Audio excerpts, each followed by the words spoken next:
بسم الله الرحمن الرحيم. أخيارتي جديين والسلام يا هاتوا السلام يا سلامة إسلامك. السلام عليكم ورحمة الله وبركاته. وشيدنا فيديو جن صاد دبي أنت إذا أنا نقول قلنا حنشعلها هي مناسبة السدية تمن كم يدرتد أنا ندينكو همبليو لما في شمال الملك استود بني ذيك شوكتان الحمد لله همبليو مر لبعض انتي نقرنسا وي نقرنسا انتي ناني قرنينا وحنا هيد موسى محمد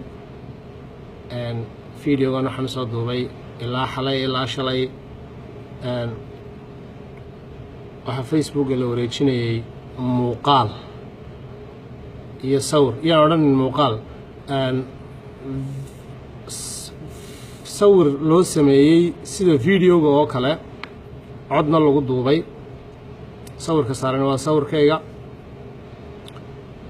codka saaran waa cod been abuur ah waxa laga dhigay inaan anigu hadlayo ninka hadlaya amuurar reereed buu ka hadlayaa reer buu guubaabinayaa isla mar ahaantaana reer kale uu wax ka sheegayaa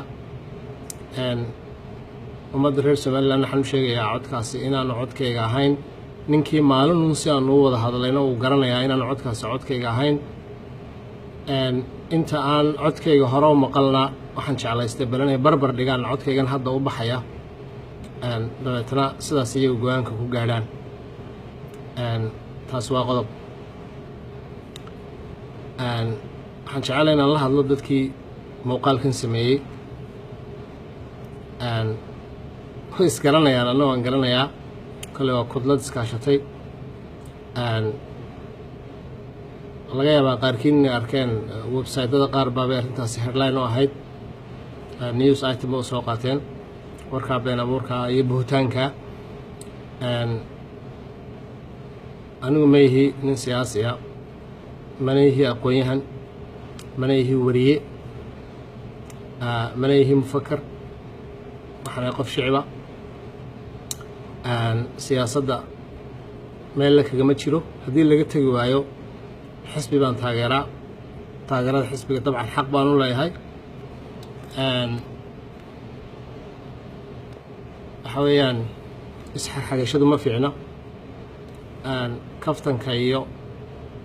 meelahan baraha bulshada hadallada isku dhaafsadaana waxay ku fiican yihiin intaan xadkooda la dhaafin si qurux badan loo kaftamo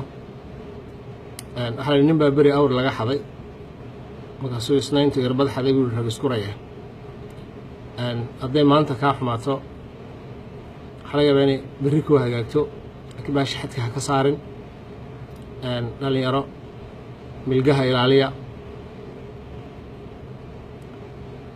kaftankana xadkiisa ha dhaafinina taasina waa qodob waxaan jeclahay inaan u mahadnaqo inaan liya intii halkan igala soo hadashay ee muujisay arrintaasi saa uga xun tahay waxaan leeyahay mahadsantihiin mar kale waxaan ka codsanayaa dadka war bal linkigan soo raacinayaa videogani codka baxaya iyo codkaygan isku eega oo dabalhogaas idinku go'aanka gaadha intii imkaan videogan duubayay xogaa ka hor waxaa kaloon ka war helayeen inay meel kale haddana soo geliyeen isla intii aniga ay lahaayeen iid baa yidhi oo haddana nin kale lagu wanjalayo isla qof kale madaxiisa la saaray ornimayow dabaasha naga hagaajiya oo asha qurxiya oo ha ka kaxaynina xadkeeda aad baan idin salaamayaa dhammaantiin. Assalaamu calaykum waraxmatullahi wabarakaatu.